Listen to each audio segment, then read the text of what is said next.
Assalamualaikum warahmatullahi wabarakatuh. Di sini saya akan menjelaskan materi tentang pengambilan keputusan dalam berbagai kondisi. Nah, pengambilan keputusan dalam berbagai kondisi adalah proses membuat pilihan atau menentukan tindakan yang akan diambil berdasarkan situasi yang dihadapi, baik dalam kondisi pasti, tidak pasti, maupun konflik. Setiap kondisi mempengaruhi bagaimana informasi diolah, risiko yang dihadapi, dan cara keputusan dibuat. Proses ini sangat penting karena setiap keputusan dapat mempengaruhi hasil dan perkembangan di masa depan. Secara keseluruhan, pengambilan keputusan dipengaruhi oleh tingkat kepastian situasi dan metode yang digunakan pun bervariasi. Ada 3 jenis utama yang mempengaruhi pengambilan keputusan, yaitu yang pertama, kondisi pasti, di mana keputusan bisa lebih mudah diambil dengan hasil yang bisa diprediksi. Yang kedua, kondisi tidak pasti, di mana fleksibilitas dan asumsi menjadi penting. Ketiga, kondisi konflik, di mana analisis strategi pihak lain menjadi kunci sukses dalam pengambilan keputusan. Namun penjelasan secara detail tentang ketiga jenis utama yang mempengaruhi pengambilan keputusan dalam berbagai kondisi secara jelas yang nantinya akan dijelaskan oleh pemateri selanjutnya. Assalamualaikum warahmatullahi wabarakatuh. Di sini saya akan memaparkan materi tentang pengambilan keputusan dalam kondisi pasti. Yang dimana pengambilan keputusan dalam kondisi pasti ini adalah situasi di mana seseorang mengambil keputusan dengan memiliki informasi lengkap tentang berbagai alternatif yang tersedia serta hasil yang akan dihasilkan dari setiap alternatif tersebut. Dalam kondisi ini, hasil dari setiap keputusan dapat diprediksi dengan akurasi yang tinggi. Contohnya yaitu pada penetapan harga tiket masuk pada sebuah objek wisata, di mana pada situasi ini sebuah objek wisata di Yogyakarta telah melakukan survei dan analisis tentang biaya operasional dan harga yang tersedia yang dibayar oleh pengunjung. Misalnya, biaya operasional per pengunjung adalah 50.000 dan mereka mengetahui bahwa pengunjung bersedia membayar sebesar 70.000, dan keputusan dalam manajemen objek wisata menetapkan harga tiket masuk sebesar 70.000 memaksimalkan keuntungannya.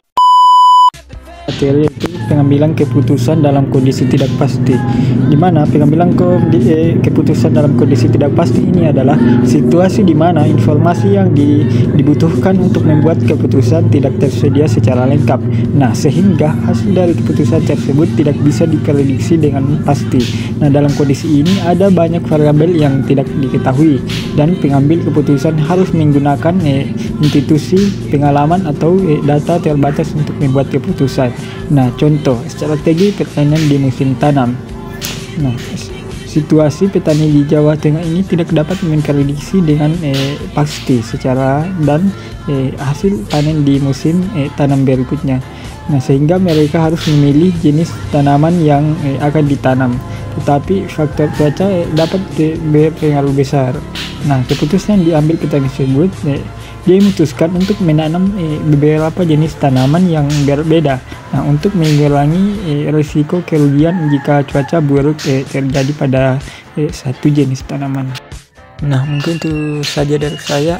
Materi selanjutnya akan disampaikan oleh teman kelompok saya. Saya akan melanjutkan materi selanjutnya, yaitu pengambilan keputusan dalam kondisi konflik, di mana pengambilan keputusan dalam kondisi konflik ini terjadi ketika ada perbedaan kepentingan, tujuan, atau pandangan di antara pihak-pihak yang terlibat. Situasi ini sering memunculkan ketegangan karena pihak-pihak tersebut mungkin memiliki preferensi yang saling bertentangan, sehingga sulit untuk mencapai kesepakatan. Contohnya itu adalah konflik antara pekerja dan manajemen, di mana situasi ini di sebuah pabrik tekstil di Surabaya terjadi ketegangan antara manajemen dan pekerja terkait upah. Pekerja menuntut kenaikan upah, sementara manajemen merasa tidak mampu memenuhi permintaan tersebut karena kondisi ekonomi.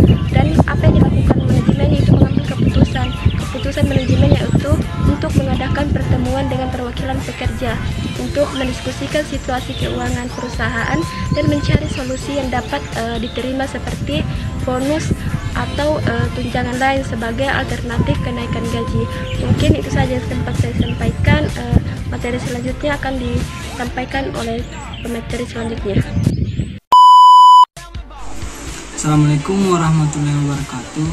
Adapun kesimpulan dari pengembalian keputusan yaitu proses penting dalam berbagai konteks yang melibatkan pemilihan alternatif untuk mencapai tujuan tertentu.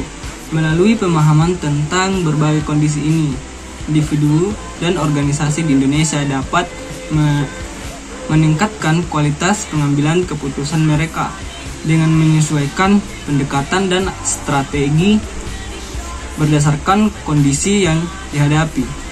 Mereka dapat minimalkan risiko, maksimal hasil dapat mencapai tujuan yang diinginkan dengan lebih efektif. Pengembalian keputusan adalah keterampilan yang sangat berharga, baik dalam konteks pribadi maupun profesional. Memahami dan mengidentifikasi kondisi di mana keputusan diambil memungkinkan pengembalian keputusan untuk lebih siap dan tanggap terhadap situasi yang berbeda, serta meningkatkan kepercayaan diri dalam setiap langkah yang diambil.